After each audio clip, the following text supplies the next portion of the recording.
Hello everyone, Floppy Waffles 69 here, and welcome back to the channel, guys. Today we will be continuing our Down the Line series toward the Cristoforo Colombo, and it brings us to the Tier 8, Vittorio Veneto. This ship, in my opinion, has a bit of a stigma as being, again, not very good. It seems to be a bit of a trend here with this line, right?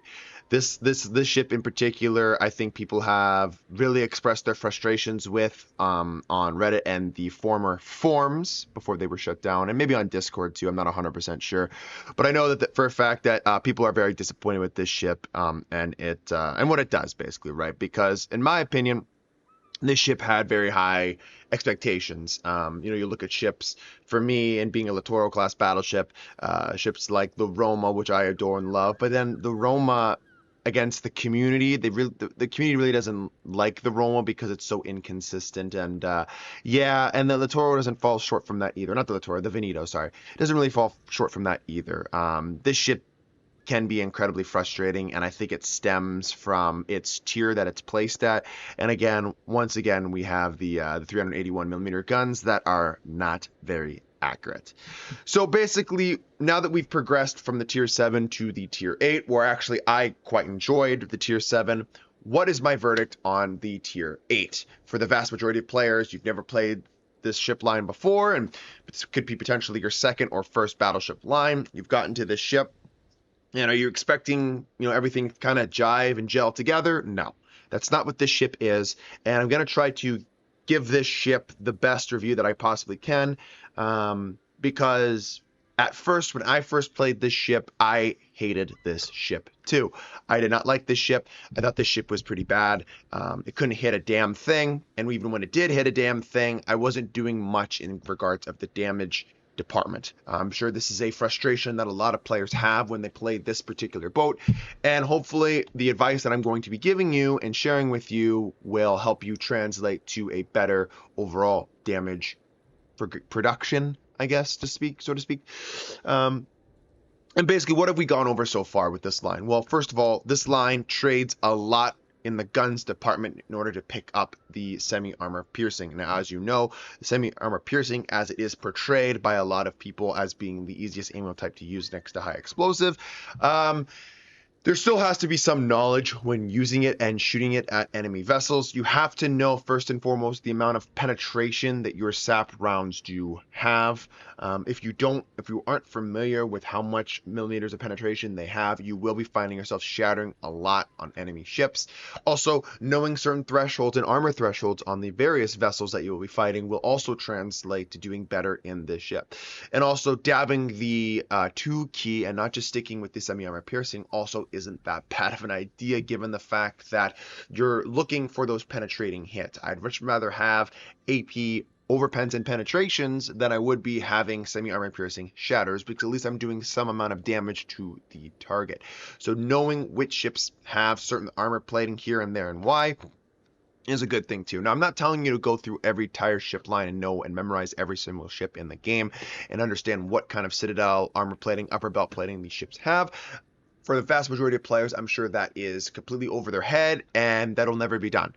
But what I am telling you is to understand that you can take it to the next level and understand which battleships should I be shooting armor piercing at if I have a broadside, which battleships can I shoot semi-armor piercing at and get away with it, and then obviously which cruisers should I be shooting, or which cruisers, basically depending on the angle and profile they're shooting at me based upon their nation or whatnot, can I get away with shooting semi-armor piercing, or should I just stick with armor piercing or semi-armor piercing, right? It's one of those things. And for me personally, it's one of those things that, for the general rule of thumb, when it comes to using the semi-armor piercing on battleships, there are mainly 2, maybe 3 BB lines in the game that I will try to stick away, or not lines, nations that I'll try to stick away from shooting semi-armor piercing. And again, guys, this is just a general rule of thumb based upon armor schemes. This isn't necessarily true. By all means, you can get good salvo, especially if you place them right, RNG stars align, stuff like that. But basically, the 3 that I would keep in mind in the back of my head are the Soviet BB line, the German battleship and battlecruiser line. No, the Schlieffen line, you can get away with it a little bit more. Obviously, it's a little bit lightly armored. And obviously, the Pan-American line, too. Though this is just applying to the Veneto. I'm not talking about the Lepanto yet. I'm not talking about the Colombo, because values will change as you continue to climb up the tech tree. So just with the Veneto is what I'm trying to state. Okay, the one thing you need to keep in mind is when we look at the artillery and we scroll down to the semi-armor piercing, we can see we have a 96 millimeter effective armor penetration capability. Just keep that in the back of your mind. Again, this is very nice. It should be pretty universal for where you can hit. The only time you're really going to be getting shatters is if you land on turrets or if you land on belt armor. So as long as you stay away from those 2 themes, so to speak, you should be reliably doing damage with your semi-armor piercing. The only problem is your guns are not the most accurate, sadly. So anyways, guys, with this down the line series, I'm going to go through all the soft stats here in the port screen, and then I'm going to progress to some gameplay, go over some tips and tricks, what I found to work with her, some pros and cons, and then obviously I'm going to show how to take this ship down on the battlefield. So without further ado, guys, let's get on into it. With the first things first, we have the armor layout coming in finally with a 32 millimeter nose, a 32 millimeter ass, a 45 millimeter deck, an upper belt of 70, and then we have our main armor, like Citadel belt at 375. Again, one thing to keep in mind is this ship can and will be Citadel, so you have to be aware of your side profile at all times and know who exactly is flanking you or are flanking you. The hull is very nice. This is the same thing I talked about with the Roma. There is no complaints about this ship, in my opinion, in regards of the hull. The one thing you have to keep in mind, though, with this ship is the Citadel roof. I mean, yes, you have a 45 millimeter deck, and then again, the top of that, the centimeter deck is about 102 to 112. The only thing that's really going to love you and eat you alive in this point, or in this department, is the AP dive bombers.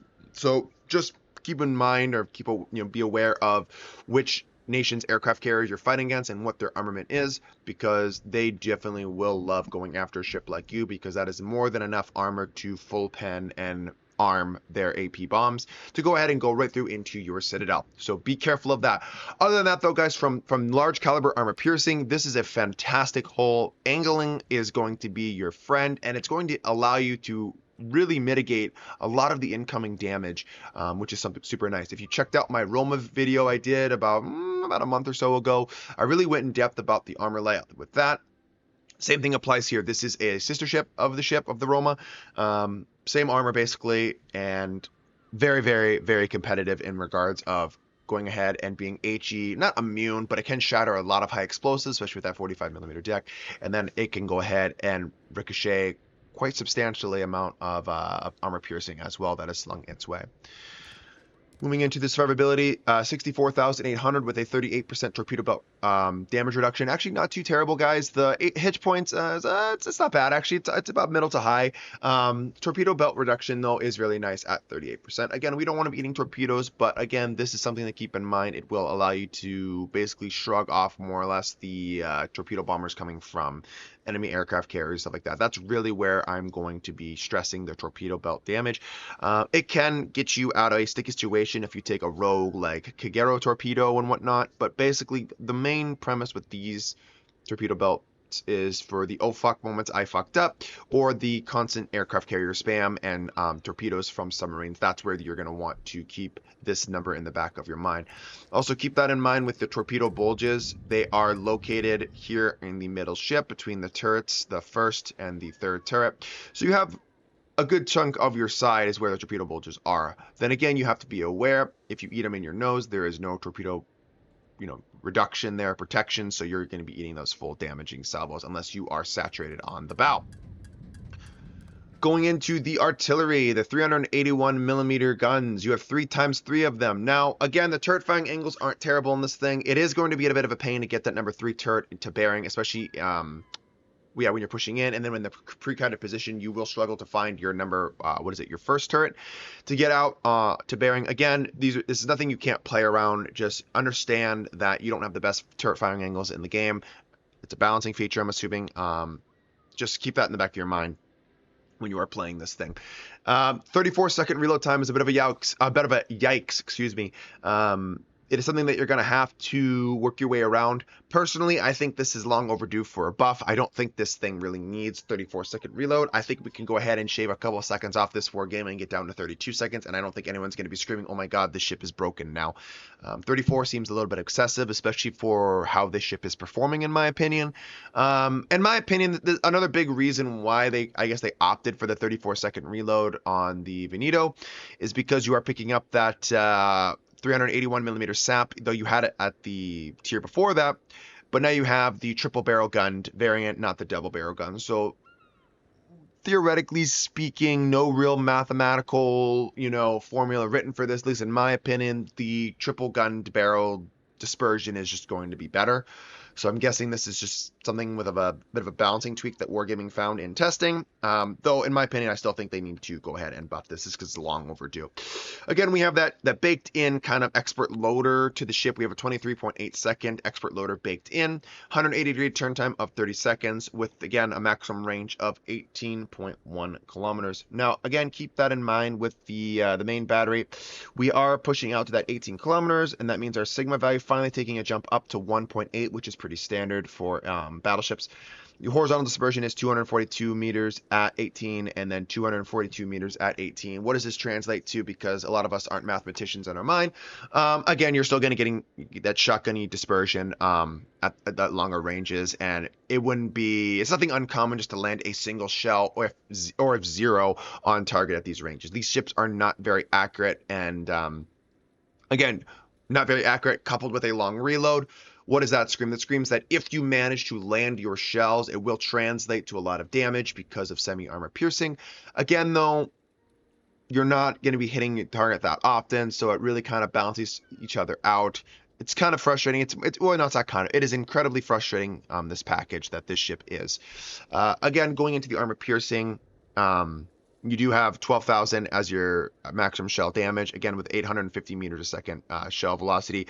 Going to the semi-armor piercing, maximum damage 12,500, penetration capability of 96 millimeters, and then 880 meters a second shell velocity with the sap. So the sap is going to fly a little bit faster through the air than the AP will. Again, it's such a small increase that you really won't see a major difference between the two shell types being slung. Relatively lead them about the same amount. Should be pretty comfortable to utilize both of these shells types, switching back and forth from leading the target or whatnot. You have two types of secondaries. You have the 4x3 152s. Those will be doing damage with each shot and be setting a decent amount of fires. And you have the copious amounts of 12x1 90mm secondaries that can only penetrate 15 millimeters of effective armor. Again, we've talked about this previously in other videos of this Down the Line series. These 90mm secondaries will not be doing anything more other than setting fires. That's the only damage dealing that these things are going to be able to do. And even if you take the IFHE, I believe you only bump it up, is it like 19 or 20, if that? Waste of a skill. Don't recommend it. These are not secondary battery ships. Please, please, please do not spec secondaries for these ships. You're basically handicapping yourself and taking away, 3 or 2 points that you could be putting towards something else, towards your survivability, towards your, overall, I guess, damage mitigation than you would be trying to do with damage in the offense with something that you should never be utilizing anyways. Okay. These are not secondary battery ships. And I really don't want to go into too much depth on these. You just have to take my word for it. And if you want to go more in depth on these, go to previous videos in this Down the Line series where I reference more of the secondaries than I will here with the Veneto. AA defense, really not worth talking about. You are susceptible to anti-aircraft strikes. The AA is really not that good on this thing. You're going to have to group up with your allies, but you do have a new trick up your sleeve, which I will get to here in just a second, which I cannot stress enough. More or less going to be a in the battle kind of talking about sort of thing. Maneuverability 30 knots is top speed, 810-meter turning circle radius, and a rudder shift time of 14.4 seconds. There is a bit of an argument to be made here that if you want to drop the damage con mod 2, I think it is, right? Damage control modification in the 4th slot and pick up the rudder shift mod to help, mitigate that issue a little bit. For me personally, it's tomato, right? You could go either way. I think you're going to get a little bit more use, especially in the meta nowadays with the damage control mod.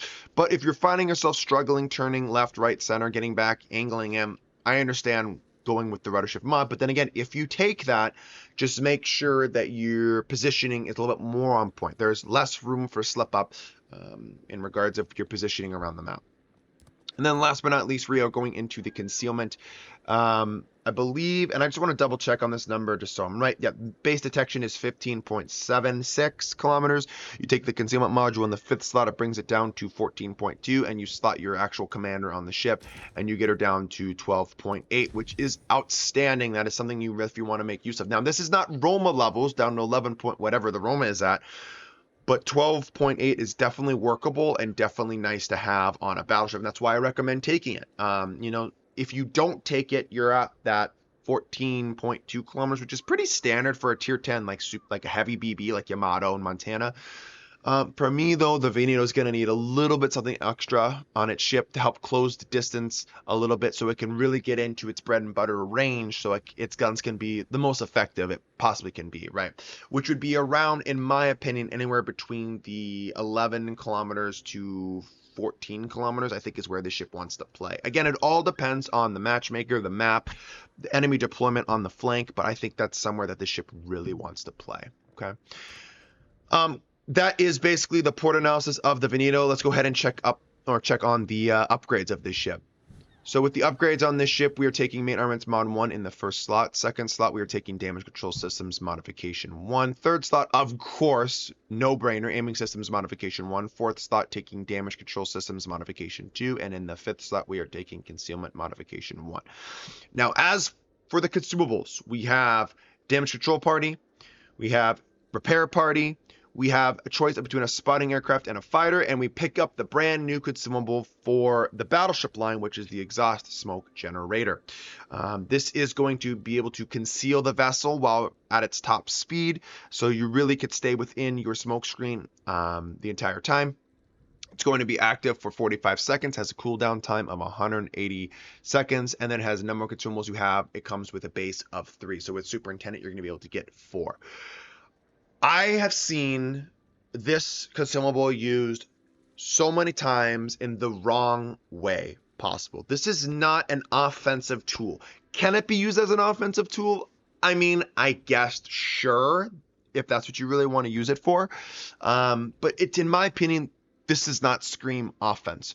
This screams defensive. This screams I can smoke up without firing my guns, and I can disengage from my very hectic situation where normally I would take an incredible amounts of damage that I really, or potentially, life-threatening or die, right? I think that this is supposed to be utilized as a tool to mitigate the amount of damage incoming on your vessel and to get the hell out of Dodge and kind of retreat, maybe get a heal off, that sort of stuff, and recover, regroup, whatever you need to do. That's where you use this ship. This consumable. This is not when you want to push the pace, get up there and catch ships off guard, because how frustrating would it be if you go ahead and smoke up and then you shoot your guns right away, but you can't see who you just shot because your allied destroyer decides to smoke up now. I've seen it happen and play out so many times, guys. I've been guilty of this at times, but the one big tip I can give you guys, do not use this as an offensive smoke generator. This is not a Giuseppe. This is not a Sicilia. These are not those sort of ships that have incredible SAP secondaries like the Kelowna 2. If you want to utilize that way, this is going to be for defensive purposes only, because our gun bloom when firing from smoke or a smoke firing penalty will get us killed if we don't use this smoke screen properly. And I'll get more into that in the video here too. But anyways, guys, that is the Veneto port analysis portion of the video. I know it's rather long, but I felt like it was a lot of good information that I needed to share with you guys. So let's go on into the next part of the video and check out some gameplay in her. Okay, and here we are in battle with our Veneto. I'll go ahead and flash up the corresponding upgrades and the commander skill that I have that's taken on this ship. Though I don't have necessarily a 21-point commander, but this is the build that I will be going for. Obviously, a lot of these things or a lot of these skills are interchangeable. These are just basic generic skills that I think you really can't go wrong with taking. If you want to go a little bit more opportunistic, a little bit more specialized in regards of taking certain skills, by all means, go right ahead. It's your build. At the end of the day, this is just supposed to be offered as a guideline. Like, I know a lot of players, they choose to use that Furious skill and the super heavy AP if they want to utilize that. They want to go ahead and take improved repair party readiness for, obvious reasons with their 2 million potential damage tanked. Like, there's different options you can utilize. This is just a generic build that I think you really can't go wrong with taking these potential, these skills, right? That's why I go ahead and recommend these potential skills, because I think that they are going to be the most applicable to everyone in regards of their playstyles. So, anyways, the Veneto in battle. What are we going to be discussing with this ship? Well, one, you have to understand target selection, and I think that me understanding that the Des Moines coated in 27 and 30 millimeters of effective armor, that's more than enough. 96 millimeters of penetration, more than enough to penetrate that. We're going to go ahead and hit him, and we're right off the get-go, we're going to hit him for about 12,000 damage. Okay, the reason why I've talked so much about this in this down the line series is because normally I would have said, hey, I find myself shooting more armor piercing at lower tiers than semi armor piercing. Okay, as we have gotten to the tier 7 and we're starting to creep our way up to the Colombo, this is starting to get smaller and smaller and smaller until the semi-armor piercing has well overtaken that of the armor piercing. I'm shooting about semi-armor piercing with this thing around 70 to 80% of the time, via armor piercing around 30 to 20% of the time. That's kind of the range that I find myself utilizing. And why is that? Well, one, it all comes down to the target that I'm shooting at. And it is coming down to, hey, if that target has a heal, how much can he heal back via penetrations via a Citadel? Now, as a general rule of thumb, you guys should know that Citadel damage can only be repaired 10%. This is a generic rule that the vast majority of ships do follow. There are some exceptions. I'm not going to get in there and talking, in the nitty gritty about which ships do not follow this rule, but that's a big rule in my opinion to understand, and I really want to make a lot of ships pay, because as you know, a lot of ships have heals, a lot of ships try to stay in the game for longer now by disengaging. So if I can reduce how much they are allowed to theoretically heal back on their vessel and give my allies something else to shoot at when the target is lower, I'm going to be all fair and all game for it. So could I have switched to armor piercing on the Des Moines? Yeah, I could have. I felt in the beginning of the game, I felt that the semi-armor piercing was the superior choice. Now that I know this Des Moines is more than willing or more than capable of just sailing broadside and showing me an angle that I know I can strike his Citadel, now I've switched back to the armor piercing, and I'm starting to utilize that instead, because I want something a little bit more. I want a little bit more of a harder hit. I want those Citadel ribbons, that sort of thing, okay?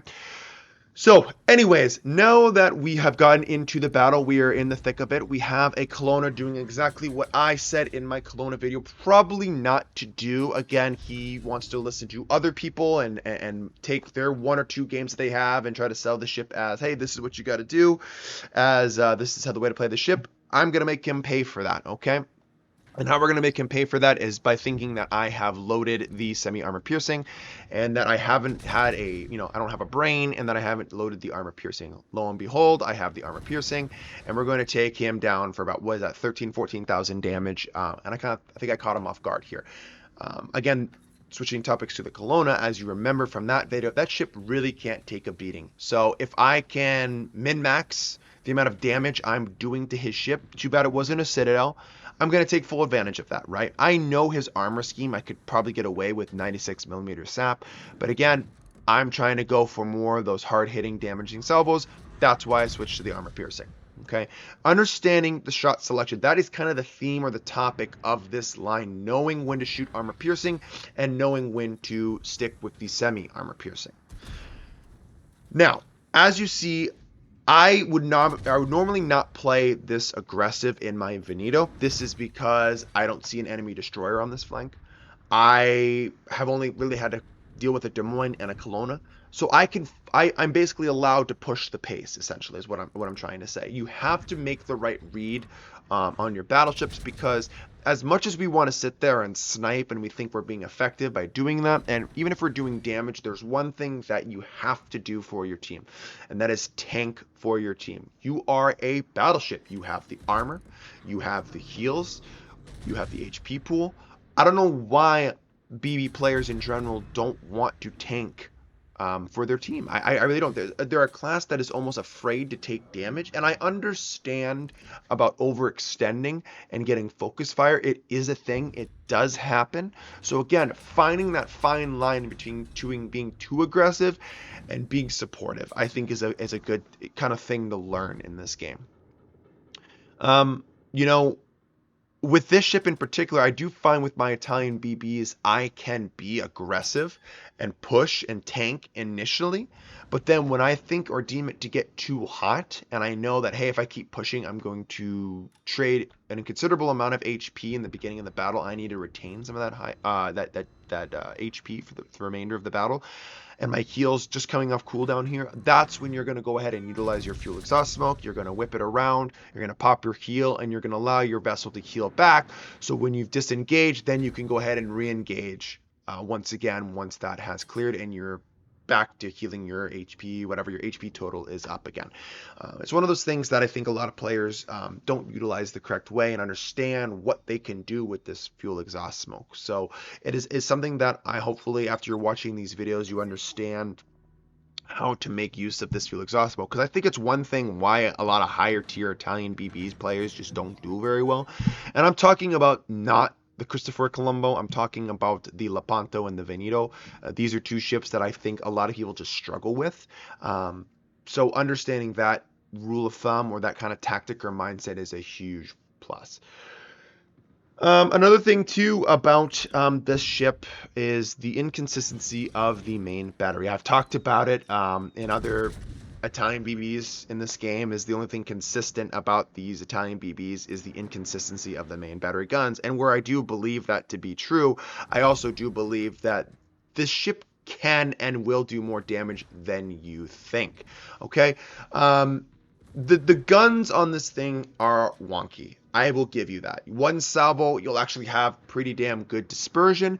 The next salvo, it's like a fucking shotgun. Okay? The best thing you can do to help decrease the likelihood of your ship being a shotgun is by getting up into the fray and closing the distance, because the closer you get to the target, the less likelihood or less time you are giving the shells to spread.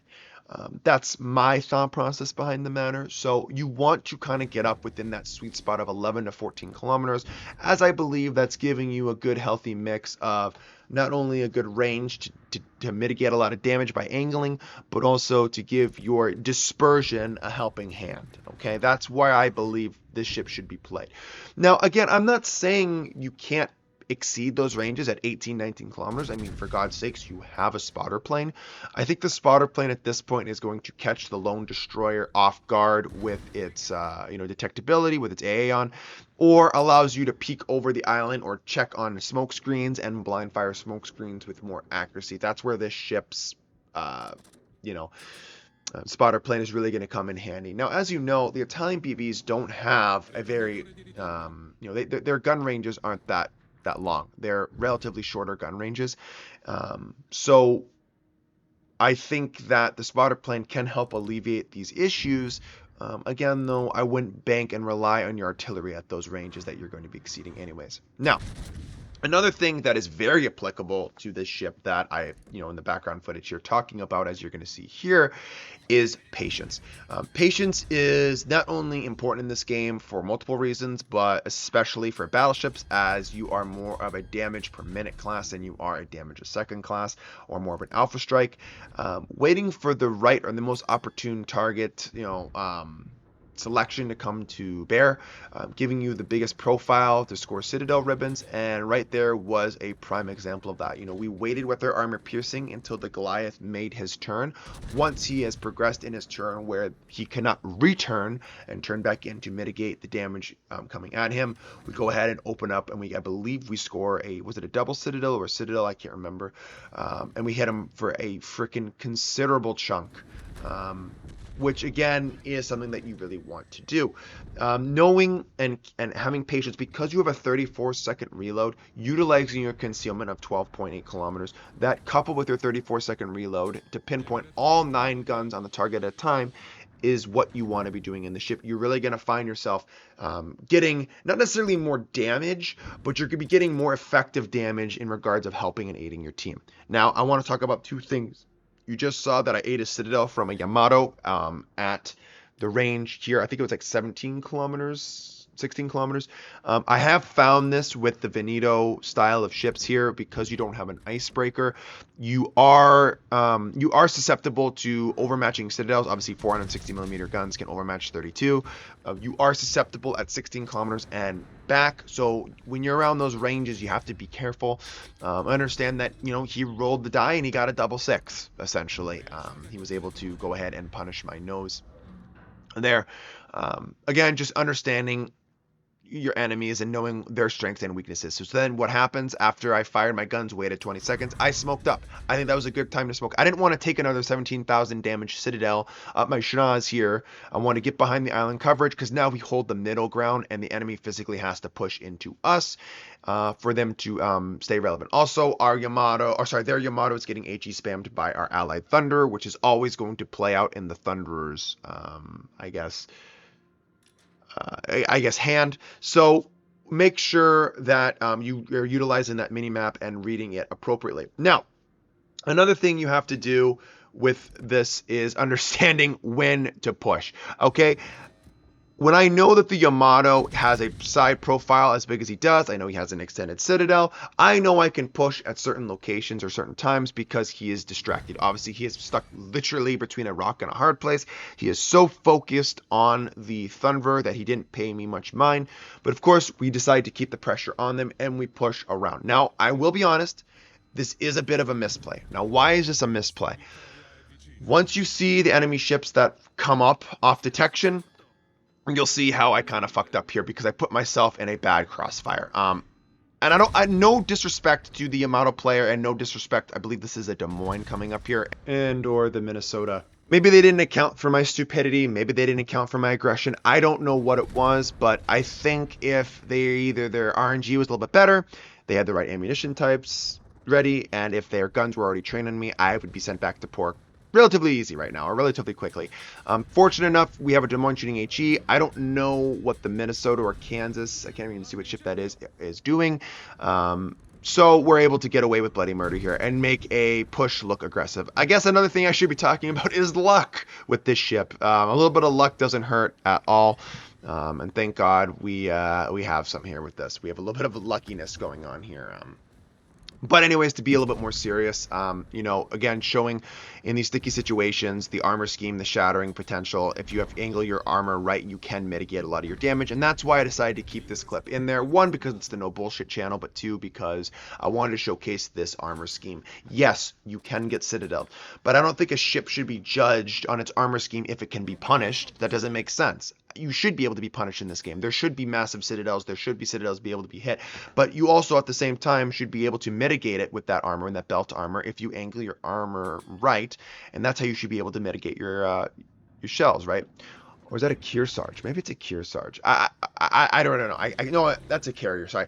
I don't know. I don't know what that ship was. I can't see because my mini map on my recording it's so small I can barely see the ship type. So going into my final thoughts about the Veneto, guys, you know, it's interesting because I want to sit here after this game and be like, the Veneto kicks ass. This is a very, very fun ship and a very good ship. And I think it has the potential to be, and I do think it needs some love. I will say that right off the get-go. In my experience, after playing multiple rounds of this ship, I think 10 or 11 battles, I can honestly tell you that I think the tier 7 is better. Oof, I can already hear the comment section now. Yeah, this ship it's not bad, but it leaves a lot to be desired. And I think maybe it's because it's at tier 8 and tier 8 gets sucked into a lot of tier 9 and tier 10 games. I really don't know what it is, but this ship is just not a good package. And I think Wargaming can start with buffing the reload from 34 seconds down to 32 or something because it's just painfully long. Anyways, guys, thank you so much for tuning into the video today. I hope you really enjoyed it. Hopefully you guys learned something, and I would love to hear what you guys think about the Veneto down in the comments. Stay tuned for more, and I'll catch you in the next one. Have a good day. Peace out.